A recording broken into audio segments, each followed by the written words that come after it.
Original pictures जहाँ से reference pictures ली गई। मैंने कहा 2 दिन में बता दूंगा सर कौन है बंदा।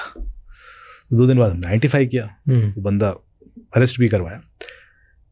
तो कैसे फिर उन्होंने पूछा कि कैसे पकड़ा। मैंने कहा सर सिंपल सा लॉजिक है, आप जब भी इंटरनेट पर कुछ एक्सेस करते हो तो आप उस चीज़ को डाउनलोड करते हो, बिना डाउनलोड किए आप कुछ एक्सेस कर ही नहीं सकते।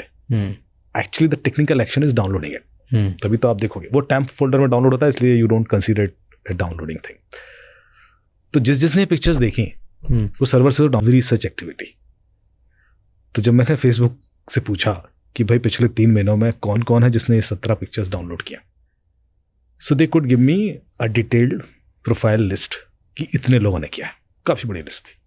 अब मेरा काम था उसमें से 0 डाउन करना कि कौन ऐसा है जो ये हो सकता है, with location wise, with proximity wise, with fan हो सकता है कुछ। पर मुझे एक चीज़ ने हेल्प कर दी कि एक ही व्यक्ति था उसमें से जिसने 17 की 17 डाउनलोड की थी। बाकी किसी ने सारी डाउनलोड, बाकी किसी ने 4 देखी, 4 देख के छोड़ देते हो आप, 5 देख, मतलब बिकॉज रैंडम थी इधर एक ही बार अपलोड होगा तो शायद 4 देखते हो आप। So there are sometimes these kind of chances works and वो बंदा बड़े आसानी से ट्रैप हो गया। वरना मुझे टाइम लगता क्योंकि 550 के करीब प्रोफाइल उन्होंने भेजे थे, पर मैंने कहा एक ही है इसने 17 देखी है।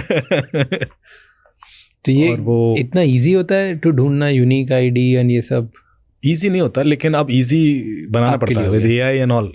देखिए हमें पर ऐसे भी केसेस आते हैं कि एक लेडी है, एक बहुत बड़े मीडिया हाउस को रन करती हैं वो। बट पहले ये बता उनके साथ हुआ क्या? 17 फोटो क्या? तो बेसिकली उनकी एक्स कलीग था, उनकी वाइफ का एक्स कलीग था, और वो अपॉर्चुनिटी उसको लगी कि यार इस समय तो प्रेशर में आ ही जाएंगे एंड कुछ। बट अगर इतने बड़े आदमी की फैमिली से रिलेटेड है तो वो सामने वाला भी तो बड़ा ही होगा।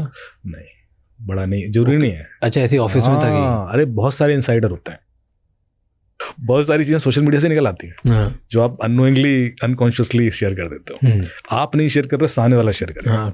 कोई ना कोई आपने, हाँ, जैसे आप गोवा घूमने गए, वहाँ पिक्चर ले ली, आप सोशल मीडिया पे एक्टिव नहीं हो, आपने पिक्चर पोस्ट नहीं की, पर उनमें से किसी ने कर दी जो आपके साथ थे, तो भी आपकी लोकेशन गई है।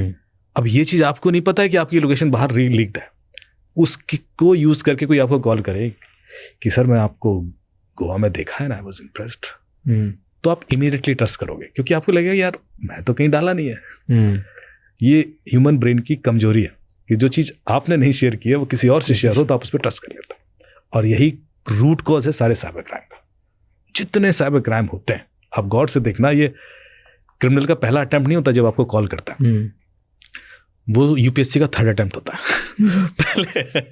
पहले अटेम्प्ट में वो रेकी करता है, रिकॉग्निसेंस करता है, बिकॉज आपका इतना डेटा बाहर है।